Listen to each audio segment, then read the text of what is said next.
Well, hey there everybody, welcome back to the channel. Thanks for hanging out with me again today. Today we're going to start the teardown and rebuild of the Clod Buster. So my plans with this is to pretty much keep it as stock as possible. This is not a first issue release. It doesn't have the bow tie grill and all that stuff on there. So this is a early release, but not one of the original releases. So this probably came around sometime in the 90s. And, you know, it's old, it's classic, it's vintage, so I don't want to go crazy on it. Now, my plans are, we definitely need new bumpers. This one snapped off. The rear one's kind of scarred up. Need new light bar, and I believe I have the roll bar as well, so we'll just replace all that. And probably the hood scoop, just so all the chrome is nice and chrome. Now, the wheels on it are very yellowed, so we'll pull the tires off of the wheels, get the wheels soaking in some peroxide for a couple days, get them whitened back up. The one upgrade I do want to do to it is I'm probably going to go ahead and replace the steering servo. Now, I have no idea what's in here. They may have upgraded it when they built it, but more than likely it's just a box standard generic plastic geared servo from the 80s or 90s. And probably needs an upgrade. So we'll probably get, you know, a little cheap 35 kg Amazon servo or something in there. Just something that's going to be able to turn the tires a little bit better, and metal gears, so if it does happen to take a tumble, then, you know, we won't be worried about stripping out plastic gears. I do plan on leaving the mechanical speed control in there. Both for nostalgia reasons, and it does have the cool little power and economy switch to change the way the motors get the power. May end up leaving the old radio gear in there. I don't know. I may, for running it around one time, I may stick in a temporary receiver just so I know, you know, we won't have glitchiness and runaways and all that stuff. At least with a modern receiver, I know, you know, if something does happen, that this thing isn't going to go full speed into the woods and start smacking into trees. So, but overall, I probably will leave the old school receiver in it for, you know, display. This one I don't plan on running but once. This one is, I've got the black edition and I've got the gray edition, so I can run those around. They're a lot easier to get parts for. Not that these are terribly hard to get parts for, but some of the red parts are getting a little hard to find. When I tear it down, I will replace any bushings that are in here with bearings. I was toying with not painting the body. I'll get some good pictures. Whoops. I'll get some good pictures, but the body seems to be covered with foam, kind of like the TXT1 was. But I think this one, it's just not painted very heavily. What I mean by that is I started with right up here in this little corner. I just took some cleaner spray and the rag and started trying to get some of the gunk off of it, and started getting some paint coming up, and I could see it lightening the paint right here on this little edge of the hood where the hood steps down. So I'm afraid if I go scrubbing on this and trying to get it back to perfect paint, I'm going to end up blowing through some of these hard edges, and I'm going to have to repaint it anyway. So more than likely, I'm going to strip the decals off of it. I do have a reproduction sheet from MCI. Actually, I have two just in case. But be able to put all the decals back on it like it's supposed to. They don't have the little Clod Buster logo on here, and they don't have clubfoot clim on the door and all that stuff like the original has. So we'll go ahead and strip off the decals, get it re-decaled after we get a paint on it. Thankfully, I don't think I'm going to have to sand it down much. Probably just take a Scotch-Brite to it and some alcohol, scuff it up, clean it up, and then respray everything, and then I'll come back in, I'll paint the black and the chrome and stuff around it. So that's pretty much the game plan. So what I'm going to do is I'm going to start tearing this down. I'll take pictures kind of as we go, the best I can, put those up as a montage, and then we'll come back more than likely with the finished chassis. I don't think I'm going to get to the body right now, but that may be a part 2 of getting the body finished and then taking it out for its run. We'll see. Anyway, enjoy the kind of photo montage of the teardown and the rebuild process, and I'll be right back with you guys.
Well, all right, we have a rebuilt chassis.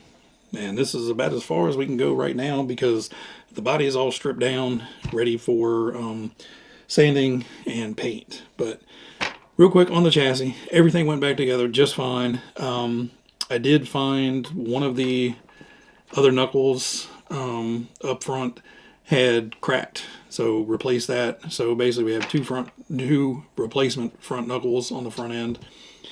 I ordered more. I think I have 2 sets now here just in case something breaks on this. The TXT or one of my other Clod Busters, I have replacement parts now. So put the new springs on. They look so much better than the old crusty ones. I don't even know where those are at. But they're actually shiny now. The wheels cleaned up pretty well. They're still a little on the yellow side. So this side, they look really nice and white. This side, they still look a bit yellow. So I put the darker two on one side, the lighter two on the other side, just because more than likely what this was sitting up against the wall and kind of protecting these a little bit more than these. And these are the ones that got all the sunshine and all the smoke residue and nicotine staining and all that stuff. That's the only thing I can think that is still not allowing these things to whiten up. I have tried, I cleaned them before I peroxided them.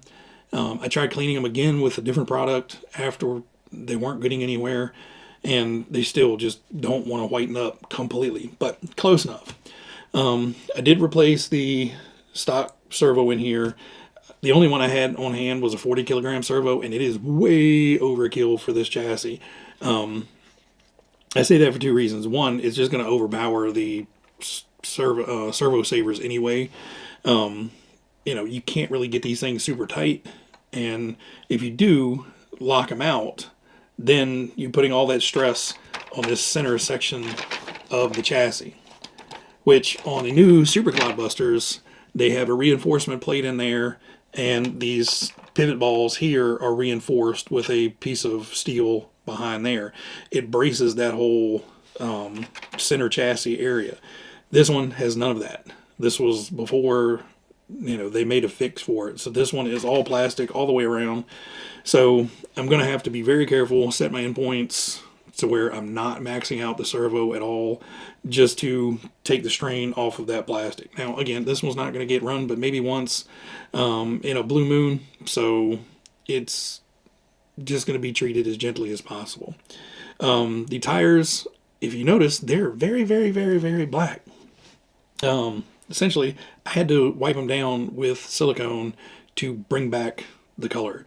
I washed them twice, and they were just still kind of that faded gray, grungy look. So someone previously had recommended some silicone grease.